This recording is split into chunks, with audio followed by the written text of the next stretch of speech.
ఓం మహా శ్రీగురుభ్యో నమః. హరి ఓం మహా శ్రీ మహాగణాధిపతయే నమః. శ్రీ మహాసరస్వత్యై నమః. శ్రీగురుభ్యో నమః. హరి ఓం మహా.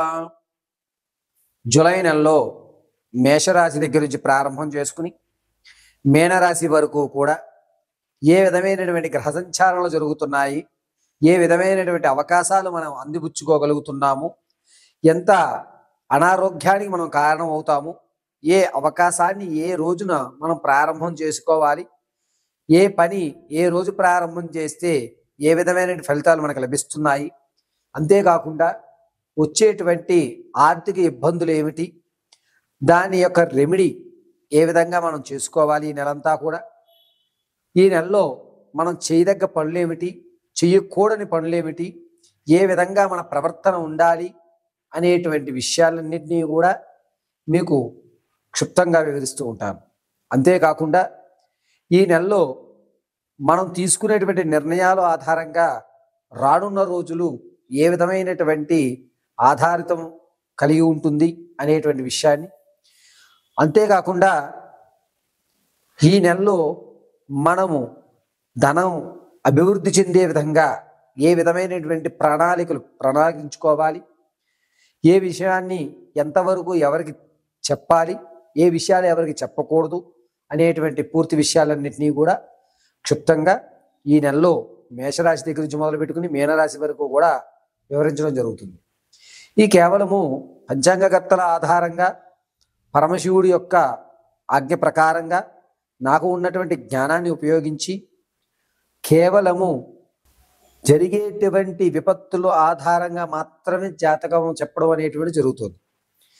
వ్యక్తిగతంగా జాతక పరిమాణం కావాలనుకుంటే కనుక మీరు సంప్రదిస్తే మీ యొక్క జాతకాన్ని విశదీకరించి చెప్పడం జరుగుతుంది. ఇది రాశి గుణాలు అనుకూలంగా మీకు తెలియజేస్తున్నటువంటి విషయం. వ్యక్తిగత రీత్యా మీరు తెలుసుకోవాలి అనుకుంటే కనుక నా నెంబర్ సంప్రదించి వ్యక్తిగతంగా ఉన్నటువంటి జాతక దోషాలని కానీ లేకపోతే మీకు ఉన్నటువంటి సమస్యలు కానీ పరిష్కరించుకోండి.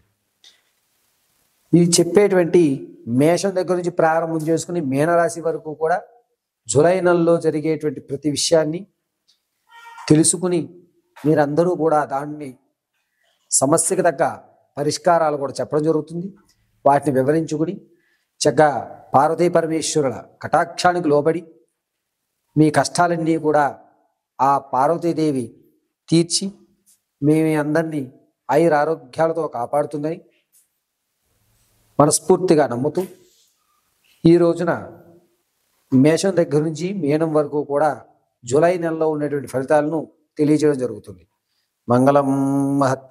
తదుపరి వృషభ రాశి వారికి దంపతుల మధ్య ఇబ్బందులు అనేటువంటివి ఏర్పడి ఒకరి పట్ల ఒకరు మనస్పర్ధలకు గురయ్యేటువంటి అవకాశం ఈ జూలై నెలలో వృషభ రాశి వారికి సంభవిస్తుంది.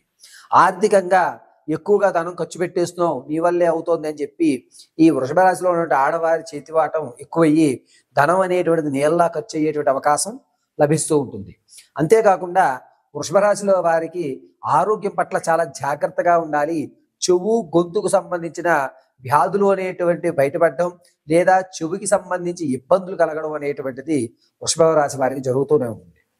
ఇక వృషభ రాశిలో ఉన్నటువంటి వారికి ఈ నెలంతా కూడాను ఏదో మానసికమైనటువంటి ఇబ్బందులు కలుగుతూ చికాకుగా ఈ నెలంతా నడుస్తూ ఉంటుంది. ఏం ఆలోచిస్తున్నారు అనేది తెలియదు. అంతేకాకుండా ఏం చెయ్యాలనుకుంటున్నాము అనే ఒక కన్ఫ్యూజన్ మైండ్లో మీ యొక్క స్థితి అనేటువంటిది నడుస్తూ ఉంటుంది. జూలై 18 నుంచి 26 వరకు కూడా మీరు తీసుకునేటువంటి నిర్ణయం ఏదైతే ఉంటుందో ఆ నిర్ణయం చాలా తప్పిదాలకి ఎక్కువ గురవుతాయి. అంటే మీరు చెప్పేది చేసేది పొంతన లేకుండా 18వ తారీఖు నుంచి 26 మధ్యలో తీసుకునే నిర్ణయం తర్వాత వచ్చేటువంటి శ్రావణ భాద్రపదాల్లో ఇబ్బంది కలగజేయడానికి బీజం అవుతుంది. కాబట్టి 16వ తారీఖు నుంచి 26 వరకు కూడా వృషభ రాశిలో ఉన్నటువంటి వారు ప్రతి ఒక్కరూ ఈ మాటని చాలా పొదుపుగా వాడుకోవడం చాలా మంచిది. విదేశాలకు వెళ్ళే వారికి అంత యోగదాయకంగా ఉండదు. నిరుద్యోగులు కాస్త ఊరట చెందడానికి, అంటే అనుకున్నటువంటి రంగం కాకుండా వేరే రంగంలో ఉద్యోగం వచ్చేటువంటి అవకాశం బాగా కనబడుతుంది.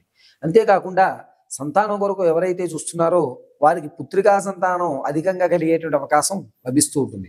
వృషభ రాశిలో ఉన్న వారికి విద్యార్థులకి అంతగా రాణింపు లేదు. ఈ నెల కూడా ఇంతకు ముందులానే నడుపుకోవాల్సిన అవసరం.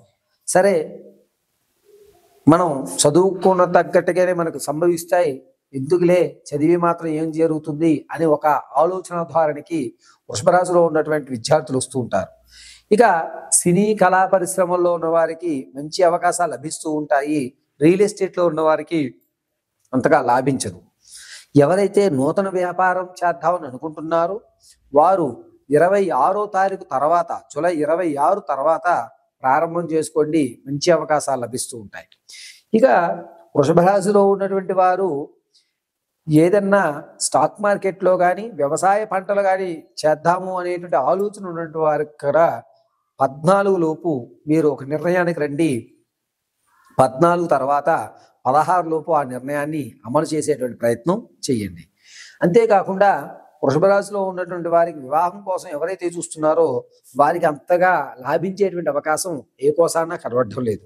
శ్రావణ మాసంలో వృషభ రాశి వారికి మంచి అవకాశం కనబడుతుంది కాబట్టి ఈ నెలలో కాస్త జాగ్రత్తగా వివాహం విషయంలో చాలా చాలా జాగ్రత్తగా ఉండడం మంచిది.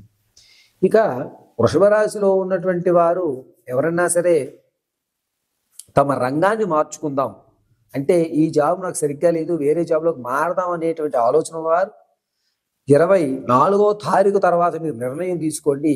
ఆ నిర్ణయం మంచి నిర్ణయం అయ్యేటువంటి అవకాశం ఎక్కువగా కనబడుతూ ఉంటుంది. వృషభ రాశిలో ఉన్నటువంటి వారికి ధనం అనేటువంటిది అప్పు తెచ్చినా అప్పు ఇచ్చినా ఈ రెండు విషయాల్లో కూడా ధనం నిలబడేటువంటి అవకాశం ఎక్కడా లేదు. ఈ నెలంతా కూడా అయ్యో నా చేతిలో ధనం ఖర్చు అయిపోతుంది అని మానసికమైన ఇబ్బందులు పడటం అనేటువంటిది ఎక్కువ జరుగుతూ ఉంటుంది. ఎంతసేపటికి కూడా తెచ్చిన ధనానికి తగ్గట్టుగా, అంటే అప్పు తెస్తే దాన్ని తీర్చే మార్గం కనబడదు, అలా అని చెప్పి మీకు అప్పు పుట్టేటువంటి మార్గము కనబడదు. కానీ ఎట్టకేలకు మీకైతే అప్పు లభిస్తుంది, దాన్ని తీర్చడానికి మాత్రం మార్గాలు అన్నీ మూసుకుపోయి ఉంటాయి. వృషభ రాశిలో వారు చాలా జాగ్రత్తగా ఈ నెలంతా ఉండడం చాలా మంచిది. ఏదైనా వెంకటేశ్వర స్వామి వారి దేవాలయంలో స్వామివారికి శనివారం రోజు కానీ మంగళవారం కానీ నేతి దీపారాధన చేసి ఆ రోజు ఉపవాసం ఉండడం వల్ల వృషభ రాశి వారికి ఈ నెలంతా కూడా కాస్త అనుకూలమైనటువంటి ఫలితాలు లభించేటువంటి అవకాశం లభిస్తూ ఉంటుంది. అంతేకాకుండా వృషభ రాశిలో ఉన్నటువంటి వారు ఎవరన్నా సరే మీరు వస్తువులు అమ్ముదాం అనుకుంటే ఆ నిర్ణయం తీసుకోకండి. ఇప్పటి వరకు ఇది మనకు పనికిరాదు కదా, ఎంతో కొంత వస్తే అమ్మేద్దాం అనేటువంటి నిర్ణయం ఏదైతే ఉందో ఆ నిర్ణయానికి మాత్రం రాకండి. ఇప్పుడు మీరు తీసుకునే నిర్ణయం చాలా తప్పిదాలుగా ఉంటుంది కాబట్టి మీ నిర్ణయాల విషయంలో చాలా జాగ్రత్తగా ఉండడం వృషభ రాశి వారికి చాలా మంచిది.